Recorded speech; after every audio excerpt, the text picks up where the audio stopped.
Okay, we are live. All right, if you're watching this video, like I always say, this is the posted live stream. So if you missed the live stream and you want to watch them, make sure to please like the video, turn on your notifications, subscribe, leave a comment. I think that betters your chance of seeing these live streams. But I go live every morning around 9 or 10:30ish, 10:45 Eastern. And I don't want you guys to miss a thing.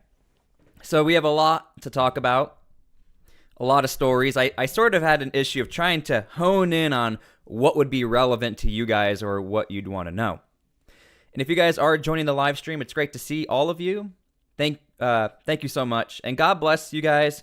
And prayers to the people still affected by the ice storm. There are still people without power, especially in the Nashville area. There's like tens of thousands of people without power still. So yeah, good to see you guys. And again, make sure to please like the stream. It helps out a ton. So what we're going to be talking about today is Tom Homan reaffirming last night there are going to be a lot more deportations. There's going to be a lot more arrests, especially for those who get in the way of federal officers as well. As you see right here, President Trump going in on Governor Tim Walz and going in on Congresswoman Omar. Last night, we saw a ton of protests, notably in Los Angeles, Portland, and in, of course, Minneapolis. We're also technically shut down as a government. Partially is the word being used, so we have a partial government shutdown as of right now. Nothing new for us, right, guys? We're used to this. But right now, it's partially shut down. We're going to get into that. And yeah, we're going to get into a bunch of other stuff. Don Lemon reactions. I know a lot of you want to see these reactions. Don Lemon's lawyer this morning had something to say. So we're going to see what the lawyer has to say, or the attorney. And so yeah, let's get through this show. Thank you guys so much for everything. And again, your contribution to the show is definitely your interactions, liking, helps out so much. You don't even understand how much it helps. So let's start with this statement straight from the president. Then we'll get to Tom Homan. The theft and fraud in Minnesota is far greater than the $19 billion originally projected. The Biden administration knew this fraud was happening and did absolutely nothing about it. Scammer Omar and her absolutely terrible friends from Somalia should all be in jail right now, or far worse, send them back to Somalia. Governor, with quotations, Walz is either the most corrupt government official in history or the most incompetent. Even a very low IQ person, of which there are many, should have known what was going on in Minnesota. President Donald J. Trump. Now, it should be noted, this is like a few days after the governor and President Trump said they had great conversations. Everything was looking good. It looks like we're on the same page. And so, yeah, it looks like things are going a little downhill from there. So keep that in mind as far as timelines are concerned. And again, thank you everybody for being here. I really appreciate it. Now, as far as these deportation operations going on, Tom Homan recently made an announcement last night that, hey, the mission is only going to continue, and it's going to get more aggressive in the sense of there will be more deportations around the United States. Thank you for the generous $5 donation from Richard. Says New York 13B shortfall in budget. That's just untrue. My message up there was the same message that's been since January 20th when President Trump took the Oval Office. We're going to have a mass deportation, but we're going to prioritize the arrest of criminals and public safety threats. I'd said from day one, if you're in the country legally, you're not off the table. I looked at the numbers just about 15 minutes ago, Sean. President Trump's been in office just over a year. We got over 700,000 deportations between the border between us. That's a record. You know, I've been in D.C. about 15, 16. That is not including the self-deportations. I think that number is around like the 2-ish million. I think definitely over 1 million. That's not including self-deportation. So if that number doesn't sound as high as you think, the original mission plan for the Trump administration was the hope that people would self-deport. That wasn't happening until the incentive came through with giving you money to self-deport. Then those numbers started to skyrocket. Initially speaking, Tom Homan oftentimes would go on television and said, we're going to look for the quote-unquote bad guys, but also there are people who are supposed to leave the country already. So keep that in mind. Years. I've overseen more deportations than any other man since the Eisenhower administration. So if anybody thinks that Tom Homan and President Trump isn't serious about immigration enforcement and having a mass deportation, then they weren't paying attention to the press conference. Prioritization is smart law enforcement. But if you're in the country legally, you're not off the table, and we'll find you too and deport you too. This is why I have no idea there were some left-leaning either content creators or people who are more left-leaning who were very happy about Chief Bovino getting fired. I mean, Governor Pritzker is a notable person. People were like very happy Bovino was leaving, and I kept saying, a lot of you guys might have been there, I don't know why. I wouldn't not be celebrating if you're against these deportations, because now President Trump is honed in with Tom Homan as his advocate to let him know what's going on the ground.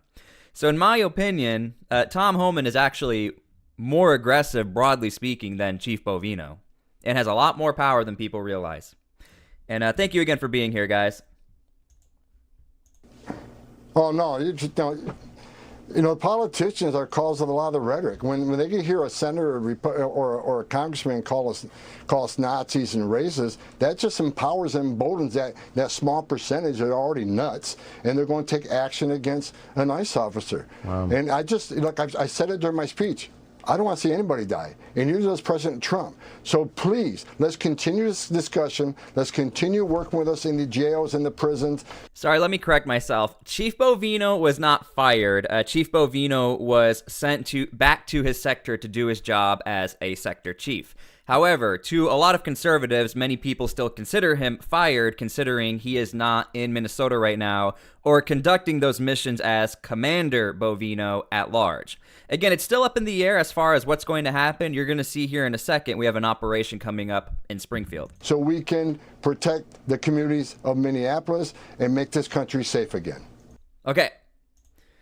So again, as the world has been focusing on Minnesota, Tom Homan has to look at things from a broader perspective, broader scale. If you guys are unaware, President Trump has always kind of talked about Springfield as far as being the next destination for the possibility of deportation operations. This is Springfield, Ohio. The city of Springfield is bracing for change starting next week. The U.S. Department of Homeland Security says temporary protection status for Haitian immigrants will come to an end at 11:59 p.m. on February 3rd. Officials are preparing for the potential of ICE agents to be present in Springfield. Advocates for the Haitian community say there is fear among ICE's response amid recent events in Minnesota. State and local officials have been in contact with federal immigration officials, but say there hasn't been any guidance on what the city's responsibilities are or details about how and when enforcement could be carried out. Governor Mike DeWine saying earlier today there's no indication to his office that ICE agents will be present in Springfield. This is how it always happens. Every single time these operations begin, we always start to hear the rumblings of a possible operation, and then local officials say a lot of times we have no idea what's going on, nobody told me anything, and by that point, it's generally too late at that point. If you're hearing that ICE might be coming to a city near you, that already means the warrants, the investigations, the preparations are pretty much ready to go if this operation is going to happen. And we're getting indications it is going to happen. I mean, we're going to take a look at Maine here in a second, and Maine was totally thrown off guard. We're talking about 206 people arrested in a 1-week period.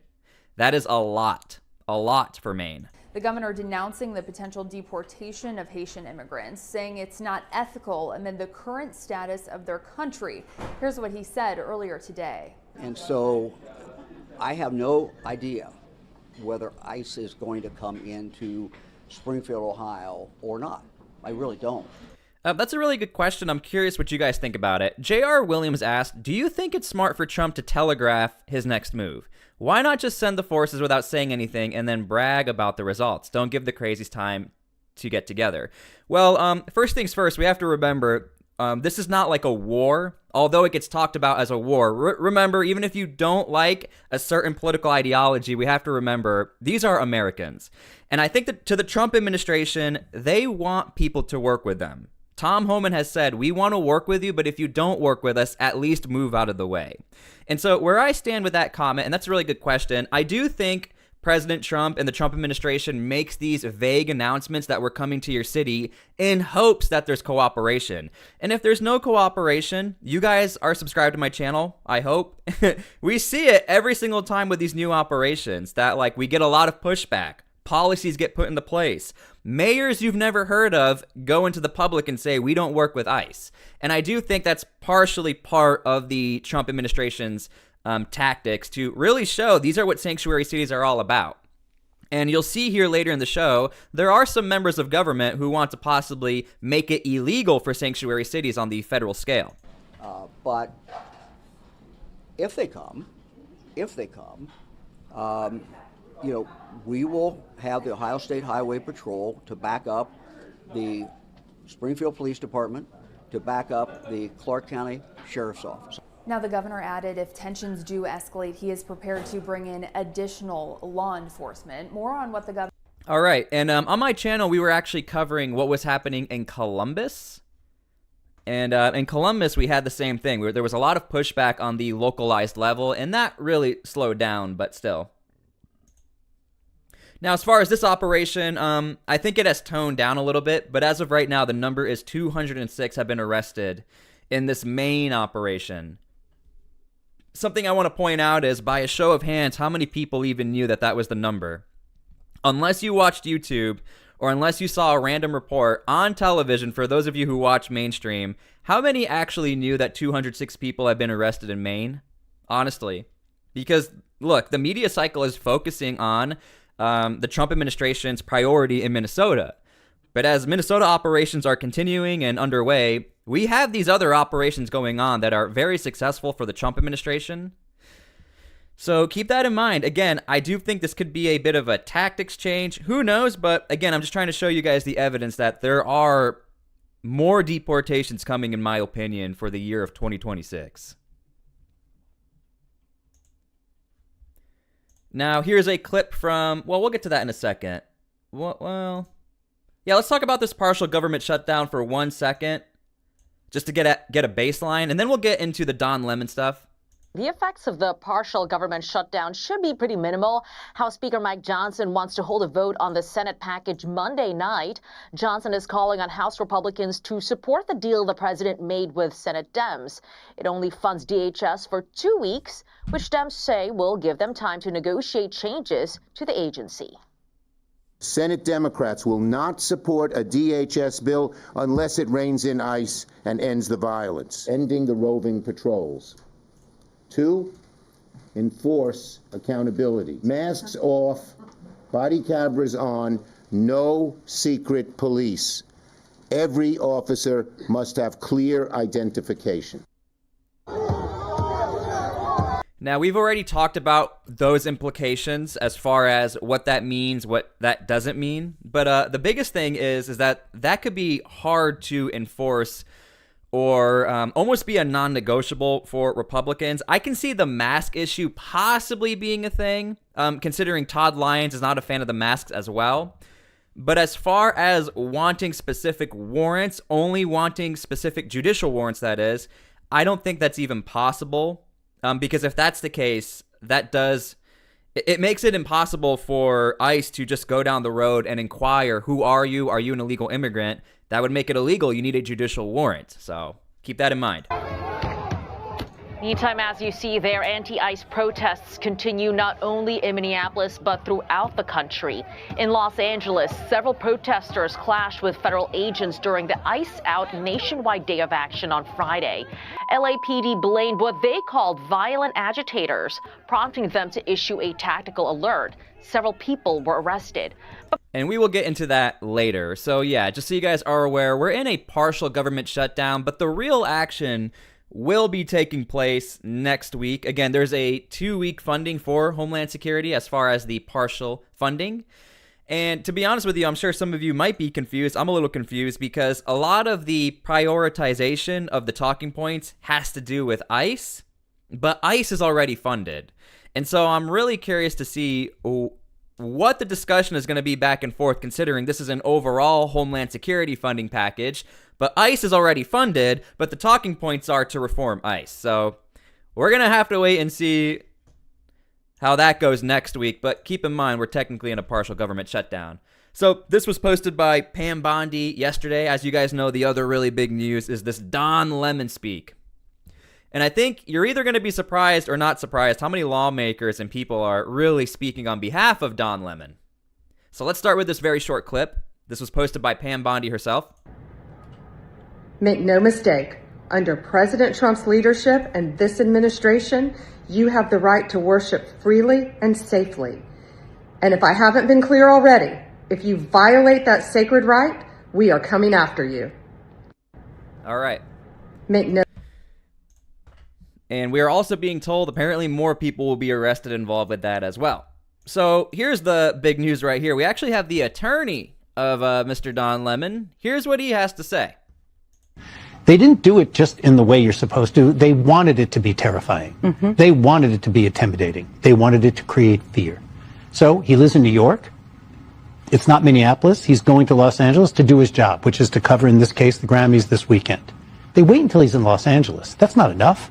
They waited until 11:30 at night when he was coming back for doing what he does in the lobby of a hotel, and not one, not two, not three, but the bevy of agents surround and take him away. Don thought he was being mugged because he has been controversial, and he actually thought some crazy people on the right might be stalking him.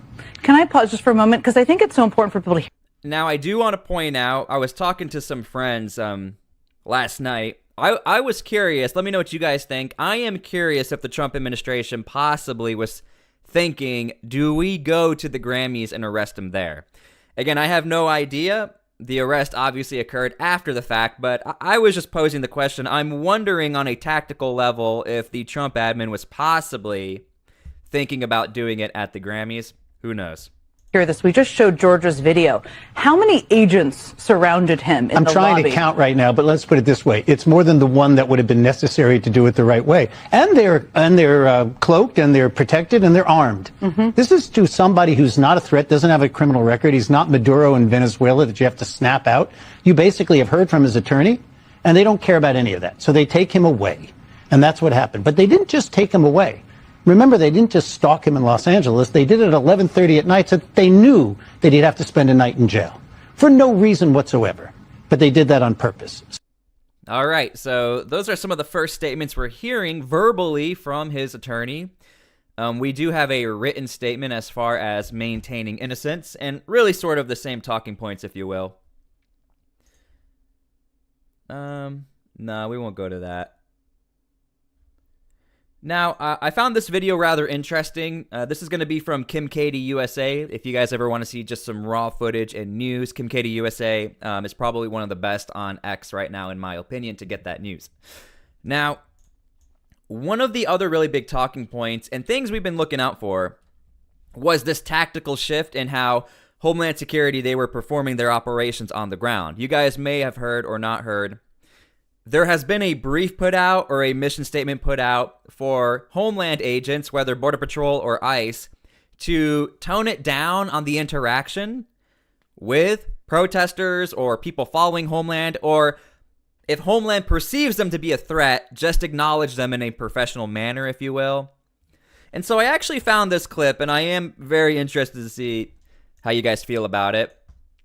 This is going to be a Border Patrol federal agent. If I continually see you following us, interfering with us, honking your horn, blocking our cars, you have a very high probability of making a really bad decision and being arrested today, okay? I think I'm making exactly I'm not. the right decision. Oh, then why are you giving her a warning?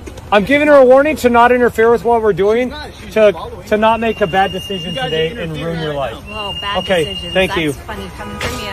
Okay, alrighty. Thank you. Have a good day. I hope you have a terrible day. Okay, thank you.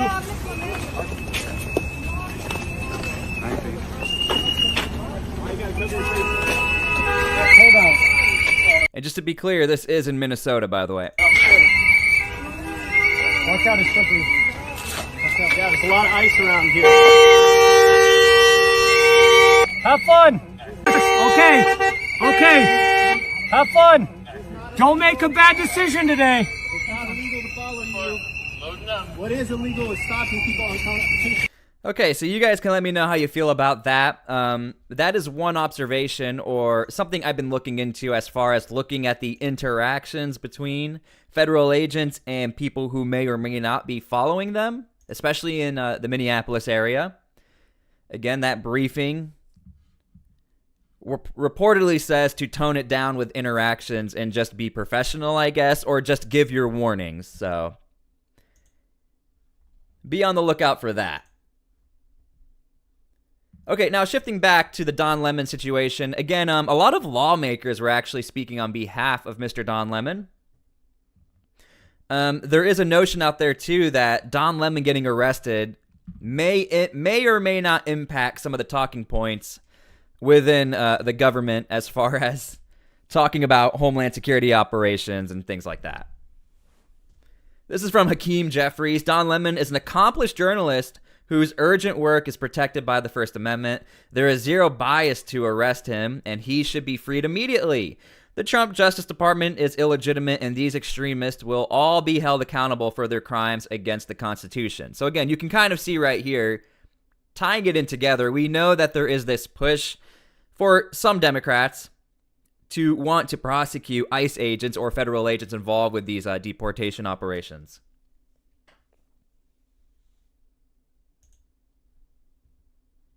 And just to be clear, protesters certainly have rights that are very significant. But not necessarily on private property. Correct. Not necessarily on private property, and not necessarily those that might transgress another person's right to freely worship. That's another right we hold dear. You freely worship whoever you want to. And it's not up to anybody to physically coerce you, intimidate you, harass you, or injure you in doing that. That's not this case. There's a distinction between someone who's protesting and obstructing someone's rights to engage in their religious freedoms than a journalist who's going in. And, you know, what's particularly alarming. Now, it should be noted, we already went through the whole 14-page indictment yesterday during a live stream. So again, if you're new here, turn on your notifications, make sure to please subscribe or like so it helps you to see those live streams. In the indictment, there is this notion that Don Lemon was almost like privy or knew that this was going to happen, thus alleging his involvement with this these actions inside the church. Now, Don Lemon is not denying he was in the church. Don't get that twisted. There's no denial at ever. But the pushback from the attorney, from Don Lemon, was his involvement, particularly with the protest aspect and the blocking and stuff like that. Again, Don Lemon is saying, I was a journalist. The attorney was saying he is a journalist, and you're going to keep hearing that a lot. About this is we know that Don, right? We know Don, he's no fan of the president. He's a critic of the president. He said some very inflammatory things very recently, we know, on social media about the president. But so what? That's what we do. And so the legal distinction here from a protester impeding, interfering, physically threatening, etc., someone's worship to someone's covering that, it's the moon, the sun disguise. It's totally different. It's a different ball game. Yes, it is. All right. Moving forward.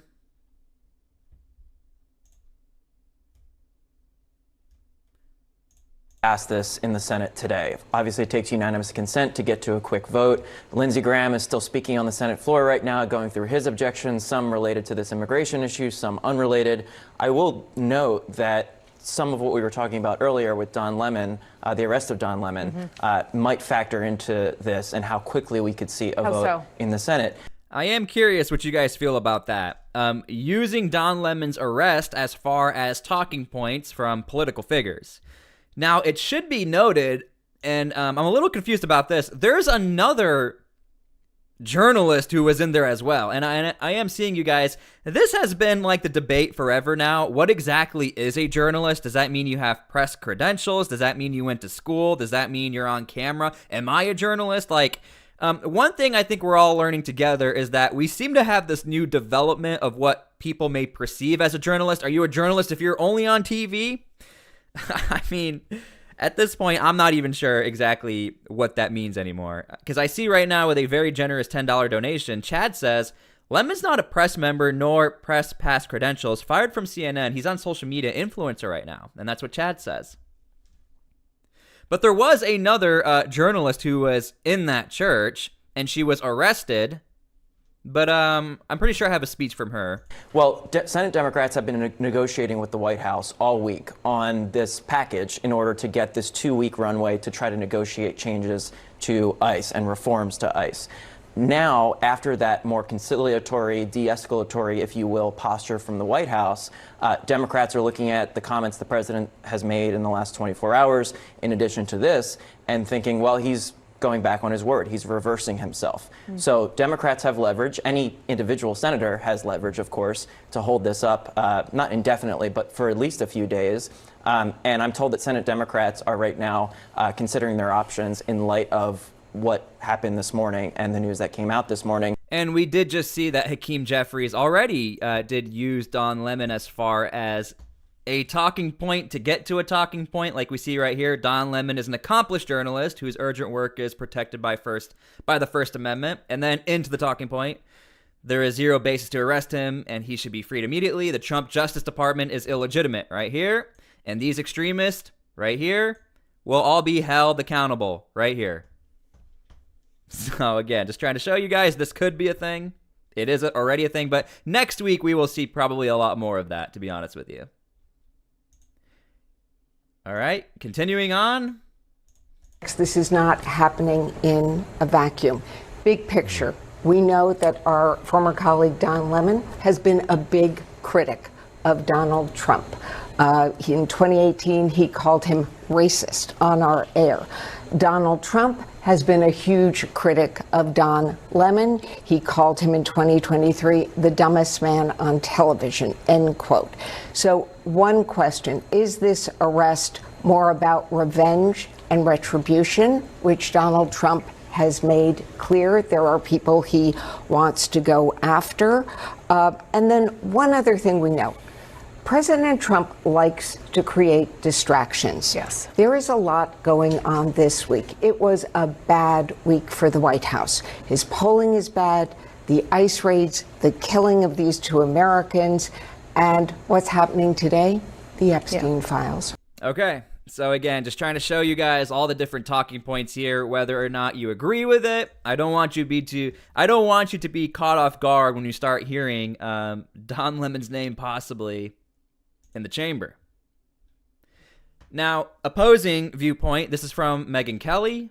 Megyn Kelly wrote this, and I'm seeing some other right-leaning journalist. Do you guys consider Megyn Kelly a journalist? You know what I mean? Like, I did see Kim Katie USA in the chat. She said the word journalist, it seems to be developing or changing as far as what that can mean to some people. I think vaguely speaking, we can look into the definition, but vaguely speaking, right, the word journalist already has its definition, but she says, there is no First Amendment right of protest or of the press to enter a house of worship and shut down a religious service. Lemon had no right to be there as a journalist or protester. Churches have statutory protection under the FACE Act that make it clear that disrupting and interfering with the service / access of parishioners to the service is a criminal act. You do not get a pass just because you say, oh, I intend to come in here where I am not allowed to interfere with your church service by sticking a mic in people's faces, but it's okay. I'm doing it for my YouTube channel. If Lemon had stayed on the sidewalk, as every journalist knows we must do when covering a story on private property, unless we have advance permission to enter. So I think you guys get it here. Again, opposing viewpoints. Congresswoman Yasmin Ansari, this is an absolute insane assault on free speech and the First Amendment. The authoritarian takeover of the United States is happening rapidly, and Republicans are actively enabling it. Authoritarian takeover. So she's calling it an authoritarian takeover. Again, this is in response to Don Lemon being arrested. Again, I do want to point out, you may have noticed that the other journalist is not really being talked about. It's mainly Don Lemon. Cory Booker, going down the line. Arresting a journalist is a blatant attempt to intimidate and a further indicator of Trump's authoritarianism. Again, using that word. It goes against the most fundamental American values outlined in the First Amendment. Don Lemon has been on the ground in Minnesota, like hundreds of others, doing the vital work of covering Trump's lawlessness and chaos. These charges should be dropped and he should be released.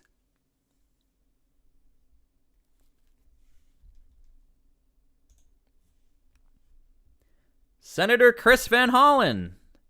This is the man who went down to El Salvador to go see Kilmar Obrego Garcia, if you don't know who he is. Again, arresting journalists doing their job, sending the DNI to raid election officials in Georgia, unleashing feds, agents that kill Americans and then cover it up. Trump's authoritarian. We keep seeing that word. Takeover is quickening. We must respond like the people of Minneapolis, peacefully, but with fierce urgency. Told you guys, I spent a hot minute compiling all the pushback. I completely understand that, like, if you're like CNN, of course, a lot of them are sticking up for Don Lemon and other journalists. But I just wanted to show you guys a lot of lawmakers on their actual federal accounts, mind you, or with their gray badges, are talking about Don Lemon. And we keep seeing that word of authoritarianism.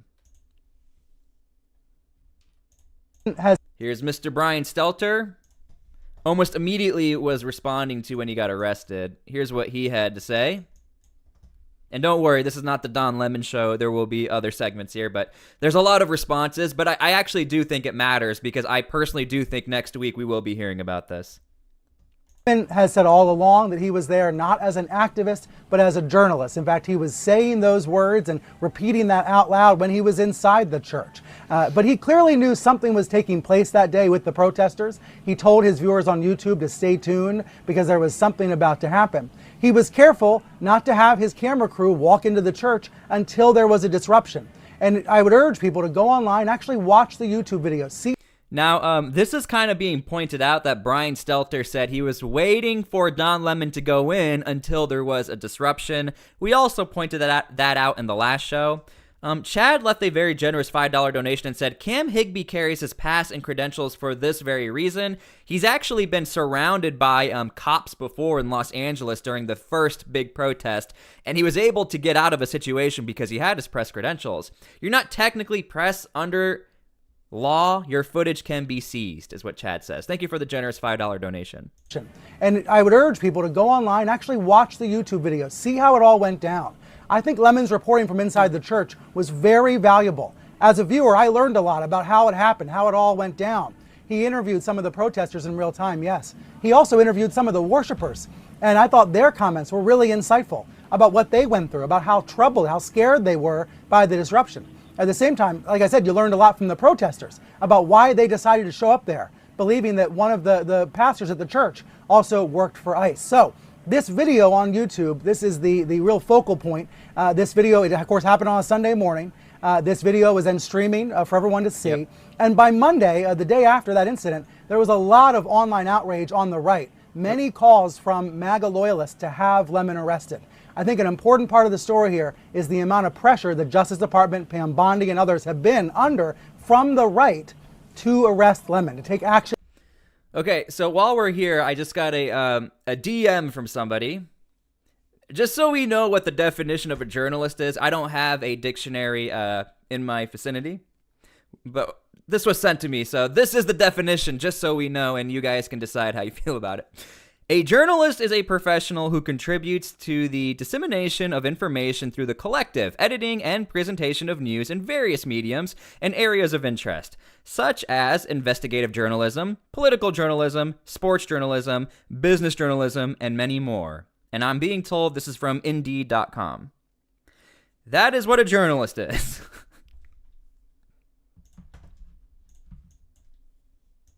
And I appreciate that. Thank you to the person who has sent me that. Someone wrote objectively. All right, let's continue. Now, speaking of the other journalist, this is the other person who was arrested. And we actually have the footage. You may have seen this, but this is her footage. as far as the moment it was going down, or the agent showed up.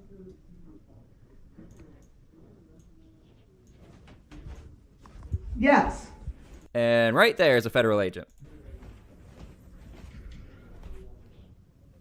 Okay.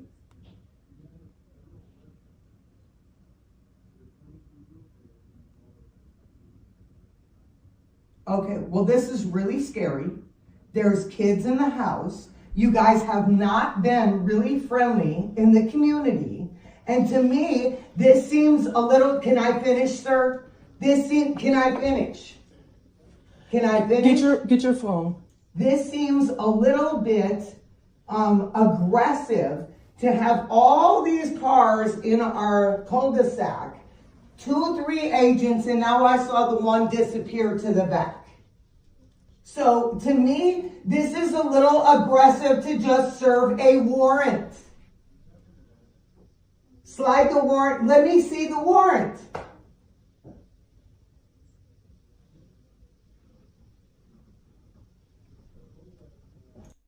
Okay. And that, to me, what I have been told, is not a judicial warrant that has me to have to open the door for you.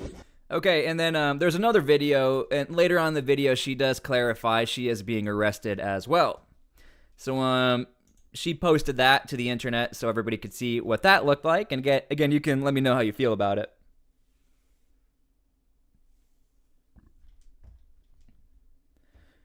This is from Elizabeth Warren, and we're not going to play the full clip because we already played that in yesterday's show. Journalism is not a crime. The Justice Department should investigate the federal agents who killed U.S. citizens in broad daylight, not arrest reporters like Don Lemon. He should be released. It's a spine-chilling assault on press freedom and threatens the public right to know. That's from Elizabeth Warren. And from CNN. Now, I did see the notion out there that, maybe Don Lemon, after all this, do you guys think he will return to CNN, or do you guys think he will keep his show on YouTube? I don't know. I did see some comments out there, but this is what CNN had to say. The FBI's arrest of our former CNN colleague, Don Lemon, raises profoundly concerning questions about press freedom and the First Amendment. The Department of Justice already failed twice to get an arrest warrant for Don and several other journalists in Minnesota, where a chief judge of the Minnesota Federal District Court found there was no evidence that there was any criminal behavior involved in their work. The First Amendment in the United States protects journalists who bear witness to news and events as they unfold, ensuring they can report freely in the public interest. And the DOJ's attempts to violate those rights is unacceptable. We will be following this case closely. Now, in this comment section of CNN, the most liked comment with 23,000 likes says, "Funny how you failed to mention he was indicted by a grand jury." So keep that in mind.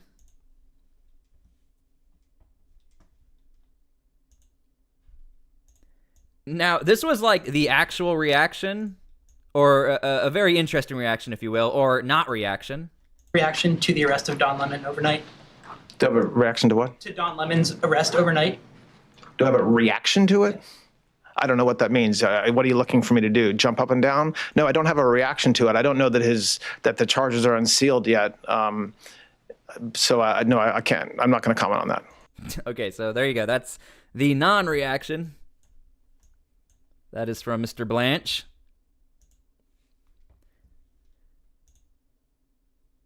All right. Hakeem Jeffries, again, I will not be surprised because we're already hearing it as talking points. I do think next week we're going to be hearing a lot more of this type of rhetoric or talking points. Should we expect any sort of organized response from Democrats to the arrest of Don Lemon this morning? And what do you think that says about the Trump administration? Trump administration has systematically targeted the free and fair press because they want to intimidate America and oppose anyone who is not willing to bend the knee to their extremism. We are not going to be intimidated at all. The free and fair press is central to the foundation of American democracy. Thomas Jefferson famously made that clear, that he would prefer a country that had newspapers over government as opposed to governments over newspapers. This is central to who we are as a country. Now, it should be noted, I don't think I've seen too much pushback from right-leaning content creators or journalists, right-leaning politicians. The only notable person I can think of, I don't know if you guys saw it, Steven Crowder did say he agrees with the arrest, but Steven Crowder also mentioned he's afraid it could backfire on the Trump administration as far as looking bad for arresting a journalist if the charges don't stick. I don't know if you guys saw that, but that's what Steven Crowder said in a recent post or clip that he did in a show. But I can't really find any pushback from right-leaning conservatives or Republicans as far as how they feel about the Don Lemon situation. And so Don Lemon, we know, is an accomplished journalist who was doing his job as part of the free and fair press. There's no legitimacy, no basis to Don Lemon's arrest, no basis to the arrest of the other journalists, and the American people are not going to stand for it. And House Democrats are going to stand up for them. And the rights of the free and fair press as central to American democracy and our values in terms of who we are. But how? I issued a statement as a... Okay, I'm just going to be honest. This happens a lot. Is like, we have Hakeem Jeffries, like he's one of the leaders. So he always gets asked, what is going to be the pushback? What's going to be the response? And a lot of times, I don't know if you guys remember, he had a very famous quote, and it was, just wait and see what happens. And that was with LaMonica MacGyver, the member of Congress who's being charged for assaulting the Homeland Security officer. And this really sort of looks like that same situation. You know, these very aggressive words against the Trump administration. You're going after the freedom of press. Well, what are you going to do about it is the question. And I think if you are a Democrat, I'm sure you'd want to know as well. It relates to where we are, central to American democracy and our values in terms of who we are. But how? I issued a statement as it relates to where we are right now. It just happened. And so we haven't had an opportunity, even as members of Congress, to talk to each other about next steps. But of course, next steps will be forthcoming. There you go. Okay.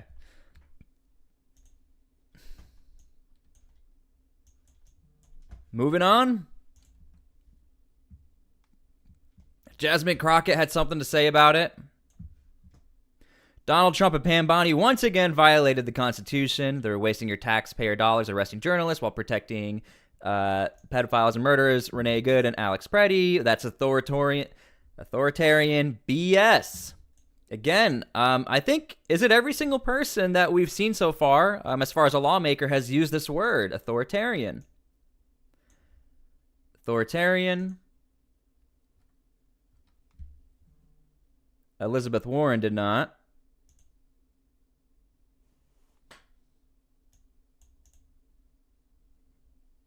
Yeah, I think you guys get the sense of what direction Democrats might be taking things. Here's Mr. Chuck Schumer talking about this. On another issue, last night, federal agents arrested journalist Don Lemon in Los Angeles after he recently covered protest activities in Minnesota. Once again, the administration is behaving no differently from police states and authoritarian regimes across history. What did he just say? Again, I'm just pointing out, it is my job to point that out in case you're not listening. I am seeing the same word or hearing the same word being used over and over, and I'm sure you guys are also picking up on it, obviously. From police states and authoritarian regimes across history. They've arrested a journalist for the crime of doing his job. And let's be very clear. This arrest is not just about one journalist in one incident. The arrest is a dark message to journalists everywhere. If you dare criticize this administration, watch your back. That's not a democracy. That's a police state. And that is pure authoritarian bile. Democracy will suffer if the government chokes our civil liberties. Under this administration, the Department of Justice has all too often become the Department of Vengeance. Don Lemon should be released at once, and the frivolous charges against him dropped. Look, guys, I don't know how much evidence I can show you, or at least try to provide you the groundwork as far as what's possibly to come. I'm not the biggest fan of overly speculating or talking in absolutes, unless we know truth. But what I do want to say is, again, you're hearing this tying into Don Lemon, authoritarian, DOJ bad, Trump admin bad. And again, I'm just trying to show you guys that's what's going on. Now, Don Lemon actually had something to say. This is him outside of the courthouse. I want to thank everybody for their support. It truly means the world to me. I have no idea what's going on because obviously I haven't seen anything. I have spent my entire career covering the news. I will not stop now. In fact, there is no more important time than right now, this very moment, for a free and independent media that shines a light on the truth and holds those in power accountable. Again, I will not stop now. I will not stop ever. Last night, the DOJ sent a team of federal agents to arrest me in the middle of the night for something that I've been doing for the last 30 years, and that is covering the news. The First Amendment of the Constitution protects that work for me and for countless of other journalists who do what I do. I stand with all of them, and I will not be silenced. I look forward to my day in court. Alrighty, so there you go. And Don Lemon did go onto his YouTube show. I don't have permission to use that clip, but he did go onto his show and also talk about this as well. Now, we've heard this has been a very one-sided show so far as far as political talking points. And if you guys are subscribed to my channel or watch the show, you know that we do that. But we always try to hone it back in and take it to the other side. It's really like a roller coaster ride. You need some coffee if you're going to watch this show, or a Red Bull. All right, here we go. We have Don Lemon hiding behind the First Amendment. Now, we're all obviously huge defenders of the First Amendment on the Ingram angle. Is there a line that you cross that removes your First Amendment protections in a situation such as this, Liz? Oh, absolutely. And these so-called journalists that were arrested as part of this have a long history, obviously, of this activism. I will say in the affidavit, Laura, it mentions also how agitators were yelling at their children, telling them that their parents were Nazis who would burn in hell. Those words were in the affidavit during this church service. So this is not a protest. This is not journalism. And just for some interesting perspective here on what goes on in Minnesota, within hours today, we had Minnesota's Society of Professional Journalists chapter. They condemned the arrests of these, again, so-called journalists. But I was a longtime news anchor myself for the CBS station here in town. And when BLM mobs showed up at my home, interestingly enough, also led by Nikema Levy-Armstrong, charged also in the storming of this church. But this BLM mob beat me in pinata effigy in my driveway. And that same so-called journalism association took 5 days to issue a statement, not even condemning the action that took place in my driveway. So the hypocrisy always on full display, and the Minnesota media here, such a part of the problem, Laura. All right. So again, if you guys are following some of your favorite media personalities or journalists, especially if they're conservatives, you're probably also seeing some of this as well, where it's like, okay, well, where was the outrage when I was surrounded by a mob? Where was the outrage when I was attacked? And so again, like I said, we were very one-sided on the show as far as we gave the chance for Democrats' left-leaning talking points, and now bringing it back a little bit. Don, the indictment says you acknowledged children were afraid that parents couldn't get to their children. People thought this was a church shooting. Do you think you should have left? Good question, yes. Okay, Don Lemon obviously not going to answer. I think this is the best thing that has ever happened to Don Lemon. No career, no reputation, no friends. I just hope this doesn't inspire copycat crimes, you know, with Jim Acosta, Keith Olbermann, and Joy Reid. They're going to be stampeding and breaking into all kinds, but of course they won't do a mosque. No. Get their asses kicked. But if you take the... it's a dance between the agitator and the media. They both know what they're doing. The agitator creates instability, and they even use whistles, which nobody seems to talk about, but that's meant to create... Hey, on this show, I know for a fact, because I was getting a lot of hate for it. I used to get comments that said, why are you talking about these whistles? Nobody cares. When I was talking about the whistles in Chicago, we were talking about the whistles for a very long time on my show. And I don't remember what your name is, but I remember that one comment that's one guy kept saying, you keep talking about these whistles. It's not a big deal. Now every single clip we watch has a whistle in it, just about. Instability, mental instability in law enforcement. It's a known tactic. So they taunt, they're aggressive, they're violent, and then when the media appears, they declare victim status. They're what's called a cry bully.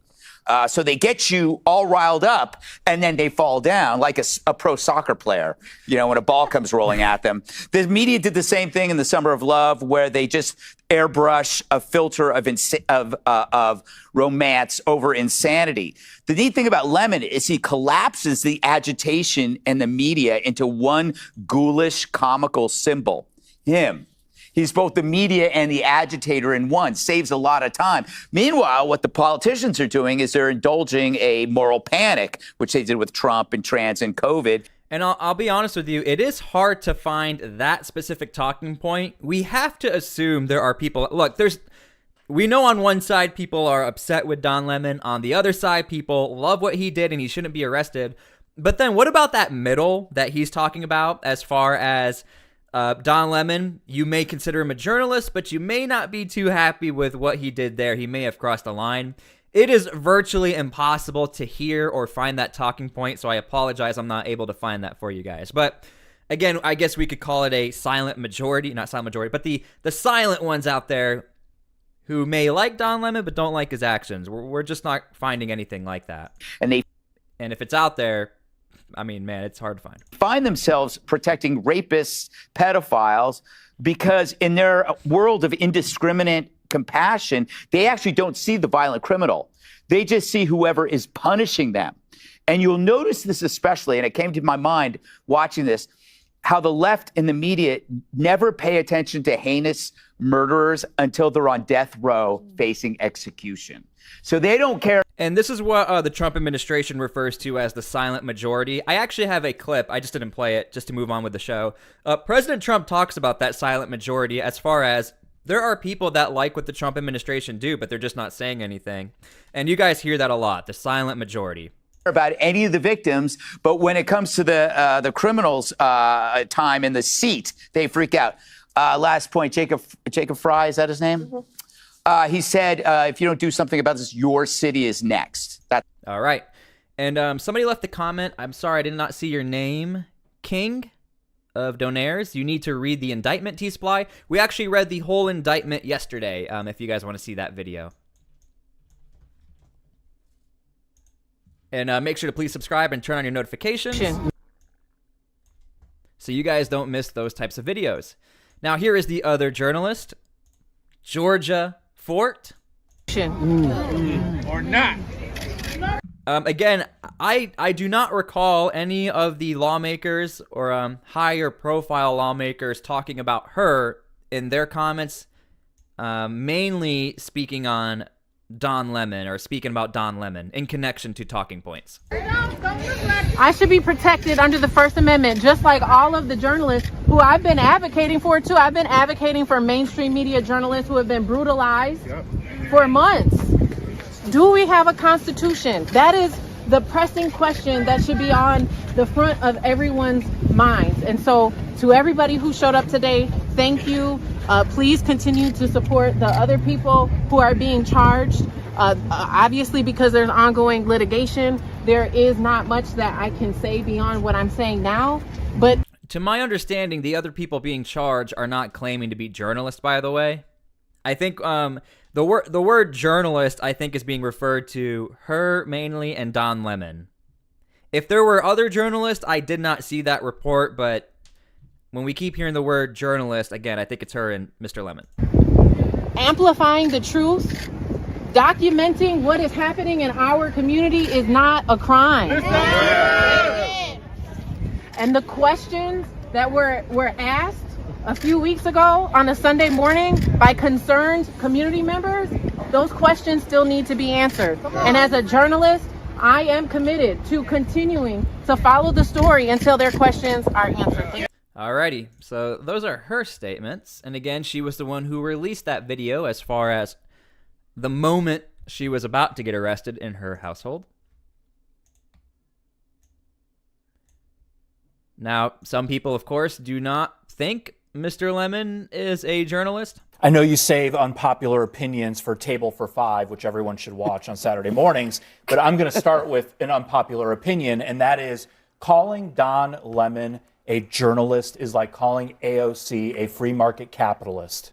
He is an activist. Look at his YouTube page. Here's a couple of titles of recent videos. 1, this is how to deal with ICE goons. 2, the viral MAGA idiot. 3, Don goes off on MAGA and ICE. So is it your position this is someone that who is not a journalist. He is an activist. Is it?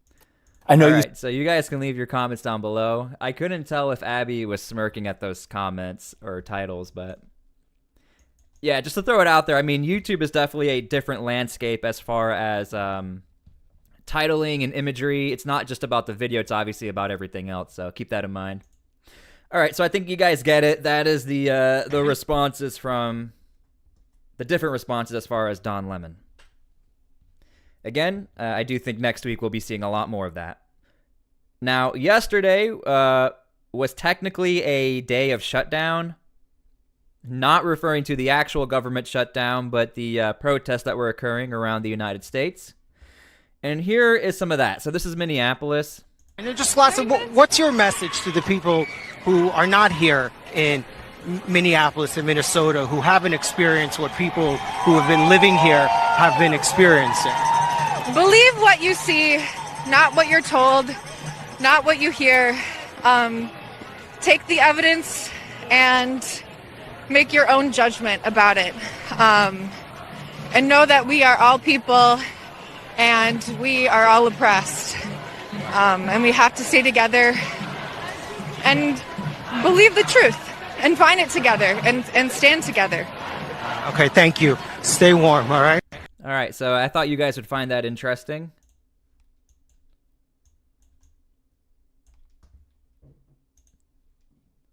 I thought you'd also find this interesting. Here's Mayor Jacob Fry. I met with the U.S. Senate and House Democrat leaders in D.C. on Thursday. There's broad consensus how ICE is operating in Minneapolis is wrong and needs to stop. I'll take all of us, local to federal, pushing for change, proud to stand with so many leaders on this. Again, the honing in on ICE. Be on the lookout as far as how that's going to work, considering ICE already has the money they need to operate for a while. And the budget has to do with Homeland Security broadly, so we'll see how that goes. ICE is still going to be funded for the next 3 or 4 years because of appropriations we put in on one big beautiful bill. What it does shut down is FEMA, it shuts down Secret Service, it shuts down TSA, and it shuts down our Coast Guard. And so we're trying to get an impasse. President Trump has come out and said, listen, I'll work with Chuck Schumer, I'll work with the Democrats, I'll do what we can. But what the likely path is, Martha, is we'll probably end up having to spin off the 5 bills, which will fund roughly 97% of the government. And that's where we're at right now. And then we're trying to do at least a short-term CR for 2 to 4 weeks, possibly. We've asked for actually 6 weeks, and try to work out their differences here. All right. So, yeah, you guys heard those agencies would be the most affected. But as of right now, we have like 10 days of funding. Sorry about that. Here's Senator Reverend Raphael Warnock. If Trump had this kind of paramilitary force at his beck and call on January 6th, would he not have used it to seize voting machines, to intimidate voters, to steal the election outright? And yet ICE has become a paramilitary force accountable to one man. Masked agents, military gear, intimidation, random violence against ordinary citizens. This is not the stuff of democracy. This is not America. This is the kind of thing you see in military dictatorship. And so here's the question in front of us. Are we still a democracy, or have we become something else, a place where ordinary citizens live under the thumb of abusive, unchecked, unaccountable government power? It's time, it's past time for us to stand up against the chaos and the destruction that we're seeing in real time, and that's what I'm doing right now in the United States Senate. No additional funding for ICE. I mean, again, like you guys just heard, ICE is already funded, so just want to let you guys know. Until the cruelty stops and this violence against our constitutional rights ends. All right, so I'm getting possibly breaking news, or to me it's pretty big. Tricia McLaughlin just did an interview and is talking about operations in Minneapolis and New York and using the words flooding the zone. Could this be a new indication of what's to come? Let me cue that up for you guys real fast so we can see what this is about. Again, this is what happens when you join the live show. We sort of get that news real quick. So I am very curious what this is about. Because operations in New York City is definitely going to be rather interesting. We know what the stances of the mayor is out there, but we also know that the New York City Police Department actually cooperates with Homeland Security a lot more than people realize. Last week, it was like 60 protesters were arrested for protesting ICE. That's a lot. So here we go. Let's bring in DHS Assistant Secretary Tricia McLaughlin. Tricia, precisely the agreement that was come to between Tom Homan and Keith Ellison was to let ICE get these immigrants out of the prisons. It is safer for everyone, not on the street operations. So it seems like Spanberger, she didn't get the memo? I guess she didn't get the memo because we had a great partnership with Glenn Youngkin and his team on the ground there to make sure that when these criminal illegal aliens who are in the jails, in their custody, once they serve their time, that we are notified and they can be turned over to ICE to be released back into their own country. But Kaylee, I want to give you one example, and your viewers one example of a direct response to this. There is an illegal alien that we arrested from El Salvador in September of last year. He was arrested for strangling with an electric cord his 8-month-old sister. Oh my goodness. She was killed because of the policies, because of these new sanctuary city policies out of Virginia. Once this individual serves his time, he will go back onto Virginia's streets because we're not allowed to be notified. And you guys are probably seeing this a lot more. This is being pushed very hard right now from Homeland Security. If you guys go on their the DHS website or the DHS X page, formerly known as Twitter, they're posting a lot more than usual as far as the worst of the worst is what Homeland Security often refers to some of these people as.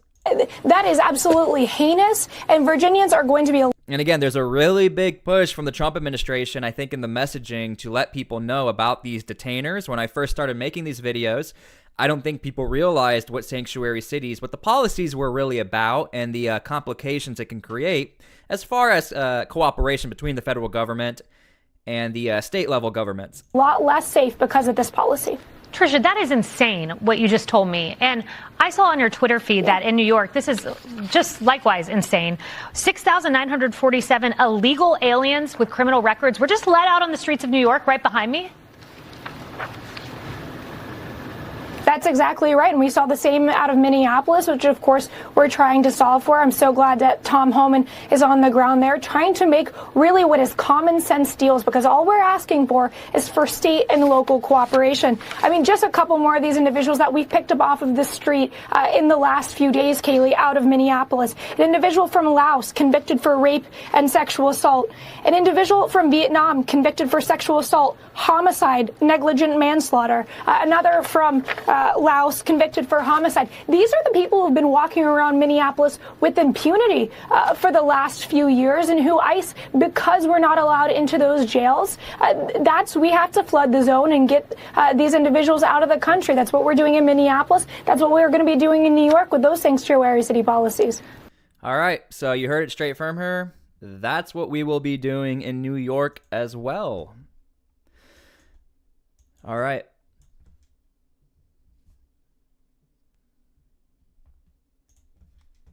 Let us continue. Going back to what we were watching before, if I can get... Yeah, we just saw that. I want sanctuary city policy to end. All right, that's a very short clip. We do have a $5 donation. Thank you for that from Carmen. Carmen said, Mao Zedong insurgency plan book at play here. Elites, foreigners want control of country. Brainwashed puppets, not insurrection. Wake up. Says Carmen.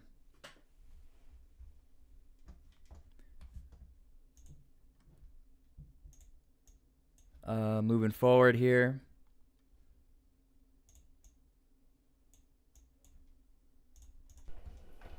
You didn't make that qualification. That's not you hard. didn't make that distinction. I don't have a problem. You did not saying, make Sean, that distinction. Wait, Sean, you're not letting me answer the question. I don't have a problem saying that the people you are scrolling on my screen should be prosecuted because they broke the law. I don't understand why the right has such a problem saying that federal officials who break the law should be prosecuted. And candidly, yes, I do think if you're wearing a mask trying to enforce the law, you think you're above it, you're a coward. I don't have a problem saying that. When I served in Iraq and people were actually shooting at me, I never wore a mask. People said lots of mean things to me. I never wore a mask. People assaulted me with that.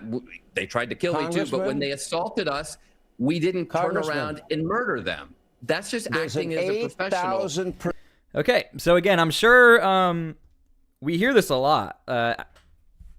Generally speaking, a lot of times Democrats who don't like ICE will say, I don't like crime as well. But as far as the cooperation, when it comes to the type of people we've seen scrolling on the screen here, I think there's still a lot of questions people have on the right and left as far as why is there still a lack of communication or cooperation in finding some of these criminals, regardless of what sanctuary city we're talking about. So even myself, who looks into sanctuary policies every single day, 24/7, it's still very hard to find reasons as to why there's a lack of communication and cooperation. Now, Minnesota is claiming that the numbers are wrong. The Trump administration is citing wrong numbers as far as how many detainers there are. The Trump admin is saying there's like 1,200. Minnesota is saying there's 400. But we also noted that a lot of people don't care if it's 400 or 4,000. I think people still want to know why there's still no communication going on. So I will be keeping you up to date with that. Yeah, sir. Thank you so much for your time. Could I ask you your reaction to the Republicans' new voter integrity plan, the mega bill, and are there any provisions that the Democrats could support there? It's a dead-on-arrival bill. They know it. Listen, voter suppression is part of the Republican plan to try desperately to hold on to power. Republicans, since the beginning of this administration, have been losing elections all across the country. They've been wiped out electorally. The American people know that it's Democrats who are focused on making their life better, driving down the high cost of living, and fixing our broken healthcare system. And it's Republicans who have unleashed this extremism and brutality on the American people and this assault on the American way of life, our values and our democracy, and have had enough of it. And so Republicans are playing games, just like was evidenced by the unprecedented FBI raid in Fulton County, Georgia. Republicans don't want a free and fair election because they know when that happens, and will ensure that it happens, they're going to lose. They're going to lose the House. They're going to get crushed all throughout America.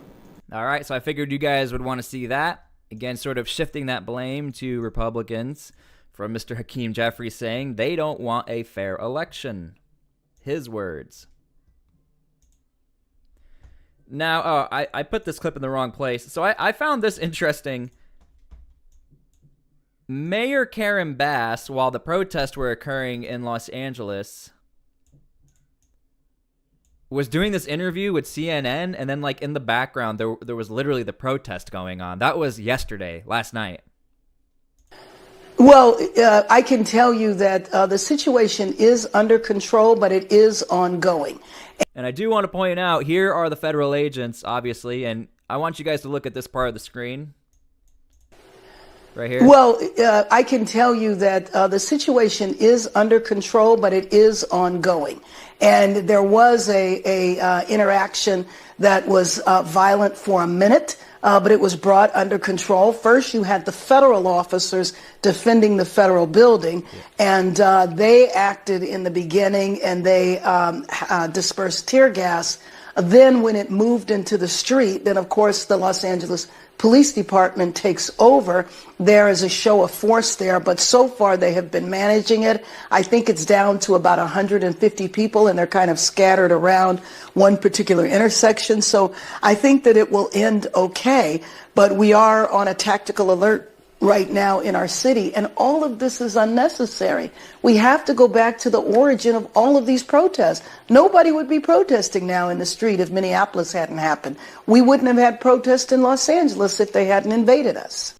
All right. So, yeah, I was curious what you guys were going to think about that.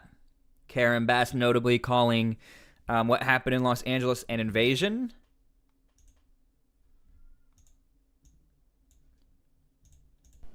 Look, I've seen the videos. We all have. These are people, these people are spitting on cops, and they're cursing cops, and they're cursing their children, and they're blowing whistles in their ears to try to affect their hearing. They're burning Christmas trees. They're blocking the roadways. They're kicking out tail lights. This is not peaceful protest.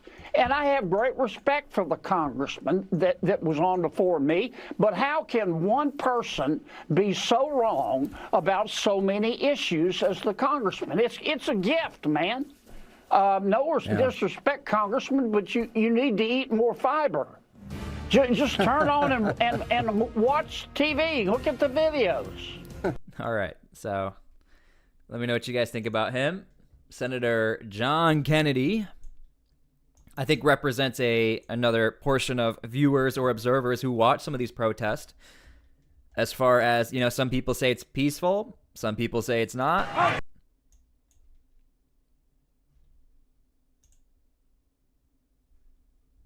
Here's a little bit more on-the-ground action as far as Los Angeles. You can see an officer back there. He's alone, and they're just throwing things at him. I mean, it's just pretty incredible that these protesters have overtaken this, and there's no police.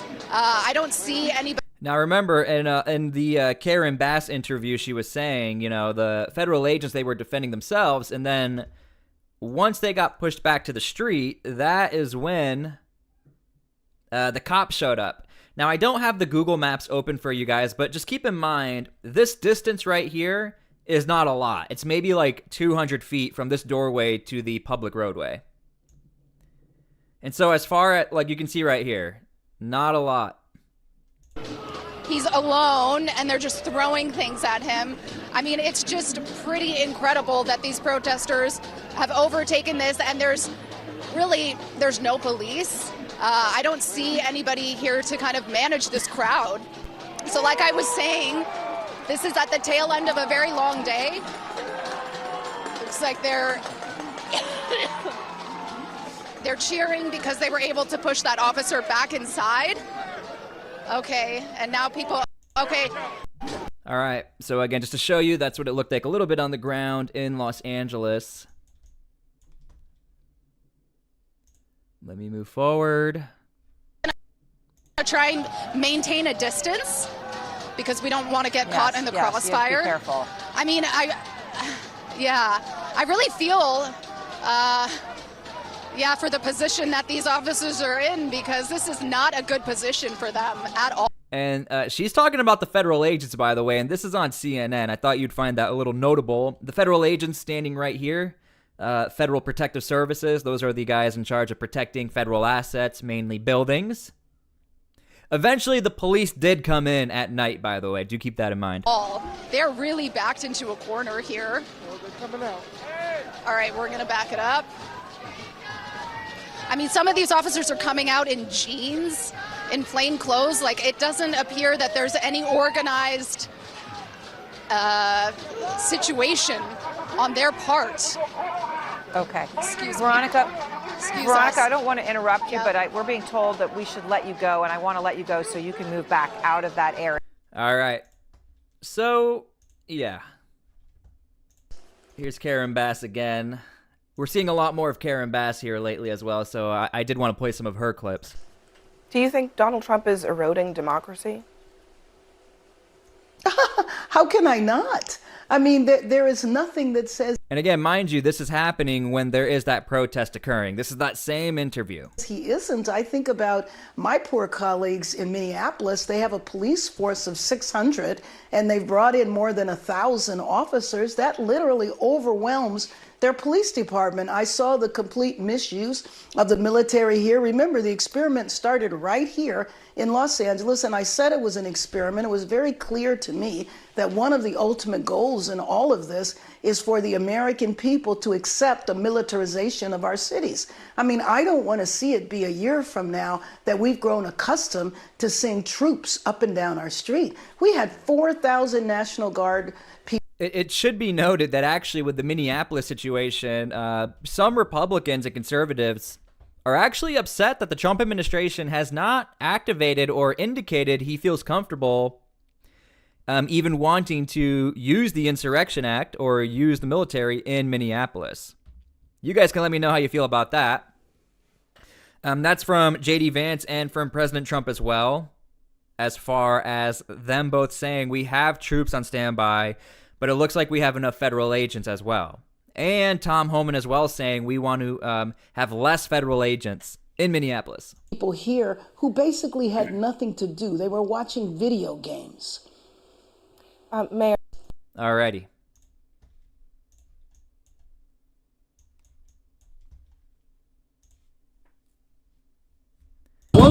Now, quick shout out to Anthony Cabasa. If you guys want to go follow him, go say hi to him. I just want to give him all the credit because he's the one who filmed this. So just want to give credit to Anthony if I'm going to be using this clip. Anthony did what I wish a lot of people on the ground would do more. And again, Anthony's really good at what he does. He spotted a member of Congress in the crowd.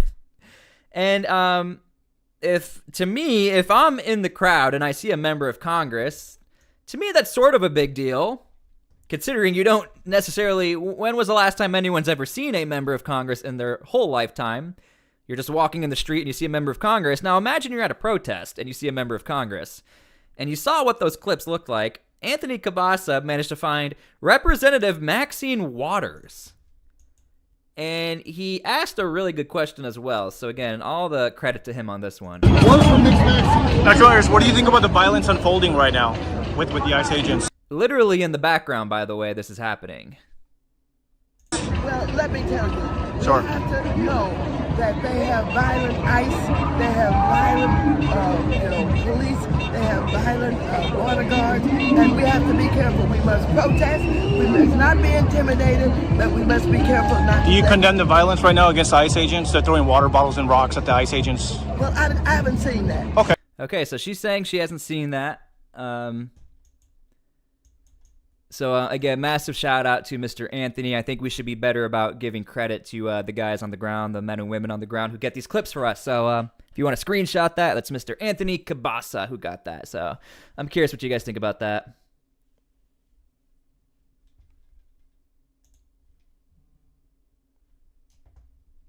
Again, Anthony Cabasa getting Maxine Waters on the ground. They got no one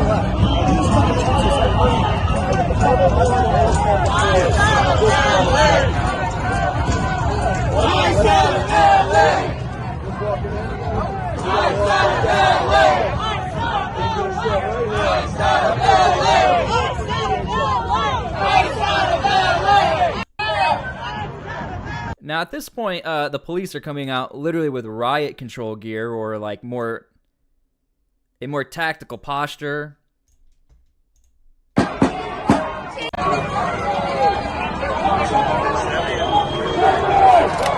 Now, again, the member of Congress said she didn't see any of this violence.